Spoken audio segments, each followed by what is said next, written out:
Hello छात्रों, आज की इस वीडियो में देखेंगे कक्षा 6 विषय हिंदी 8th ग्रेड अभ्यास पुस्तिका 2024-25।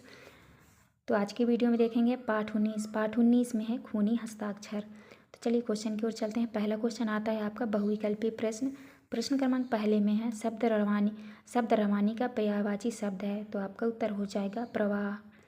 इसके बाद दूसरे में है तुम मुझे खून दो मैं तुम्हें आज़ादी दूंगा का नारा किसका दिया था, तो आपको उत्तर में करना है सुभाष चंद्र बोस ने। इसके बाद तीसरे में है आज़ादी का पेड़ लगाने के लिए क्या सींचा जाना है, तो आपको उत्तर में करना है खून। चौथे में पृथक शब्द में नीचे लगा संकेत सी किसकी ध्वनि का प्रतीक है, तो आपको उत्तर में करना है डी नंबर ऋषि की आधी ध्वनि का। इसके बाद है आपका प्रश्न क्रमांक 5 में है सुभाष बाबू ने किस खून को पानी कहा है, तो आपको उत्तर में करना है जिसमें प्रेम नहीं। इसके बाद नेक्स्ट क्वेश्चन आता है आपका नीचे दिए गए शब्दों में से उचित शब्द चुनकर रिक्त स्थानों की पूर्ति कीजिए। तो यहाँ पे आपको खाली स्थान भरने हैं। तो छठवीं में आपको भरना है भगत सिंह, सातवीं में भरना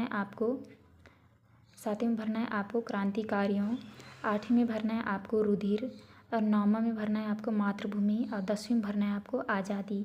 तो आप इस तरह भर लीजिएगा। इसके बाद नेक्स्ट आता है आपका लघुत्तरीय प्रश्न, अति लघुत्तरीय प्रश्न। प्रश्न क्रमांक 11 में यह है यूँ कहते कहते वक्ता की आँखों में खून उतर आया, पंक्ति में आए मुहावरे को खोजकर लिखिए। तो आपको उत्तर में लिखना है खून उतर आना। प्रश्न क्रमांक 12 में है किन्हीं दो स्वतंत्रता सेनानियों के नाम लिखिए। तो आपको उत्तर में लिखना है पहला है महात्मा गांधी, दूसरा है जवाहरलाल नेहरू। इसके बाद नेक्स्ट आता है आप 13 में है नवयुवकों ने खूनी हस्ताक्षर किस पर किए थे, तो आपको उत्तर में करना है नवयुवकों ने खूनी हस्ताक्षर आज़ादी के परवाने पर किए थे। 14 में है रेफ और रकार का प्रयोग कर दो दो शब्द लिखिए। तो आपको उत्तर में लिखना है रेफ। वर्ष, पहला है वर्ष, दूसरा है कर्ज। सकार में लिखना है, रकार में लिखना है आपको पहला प्रकार, दूसरा प्रयोग। इसके बाद नेक्स्ट आता है आपका अति लघुत्तरीय प्रश्न। प्रश्न क्रमांक 15 में है निम्नलिखित भावार्थ कविता की किन पंक्तियों से मिल रहे हैं, उन्हें कविता से खोजकर लिखिए। तो यहाँ पे लिखा है सभा में उथल पुथल हो गई और लोग इकबाल के नारे लगाने लगे जो बहुत दूर तक सुनाई देते थे। तो आपको उत्तर में लिखना है हो गई सीमा में उथल पुथल, सीने में दिल न समाते थे, स्वर इंकलाब के नारों के कोसों तक छा जाते थे। इसके बाद 16 में है निम्नलिखित शब्दों के पर्यायवाची शब्द लिखकर वाक्य में प्रयोग कीजिए। तो यहाँ पे लिखा है जैसे फूल का होगा पुष्प, वाक्य में प्रयोग करना है मुझे गुलाब का फूल पसंद है। दूसरे में है माता, अर्थ होगा माँ, वाक्य में प्रयोग करना है मेरी माता बहुत अच्छी है।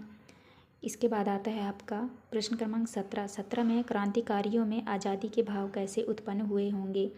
तो आपको उत्तर में करना है सुभाष चंद्र बोस के आह्वान के खातिर सभी नवयुवक देश के खातिर अपना बलिदान देने के लिए तैयार हो गए। यह आह्वान उन्होंने आज़ाद हिंद फौज में शामिल युवकों से किया था। उनके विचारों को सुनकर देश की जनता में उत्साह का संचार हुआ। इसी के फलस्वरूप लोगों ने देश के लिए मर मिटने का संकल्प किया था। इसके बाद नेक्स्ट क्वेश्चन आता है आपका 18 में है सुभाष चंद्र बोस के आह्वान का नवयुवकों पर जो प्रभाव पड़ा उसे अपने शब्दों में लिखिए। तो आपको उत्तर में करना है सुभाष चंद्र बोस के आह्वान के पर सभी नवयुवकों देश के खातिर अपना बलिदान देने के लिए तैयार हो गए। इसके बाद आते हैं आपके दीर्घोत्तरीय प्रश्न क्रमांक 19 में निम्नलिखित पंक्तियों का भावार्थ अपने शब्दों में लिखिए। तो यहाँ पे आपके कुछ पंक्ति दिए हुए हैं, इसको आप पढ़ लीजिएगा। ये भावार्थ लिखना है। तो आपको लिखना है यह आज़ादी की लड़ाई कभी भी पैसों के आधार पर नहीं लड़ी जा सकती, यह तो सिर कटाने का सौदा है, इस सिर कटाने के सौदे को नंगे सिर झेला जाता है। आज़ादी की यह लड़ाई कभी भी काली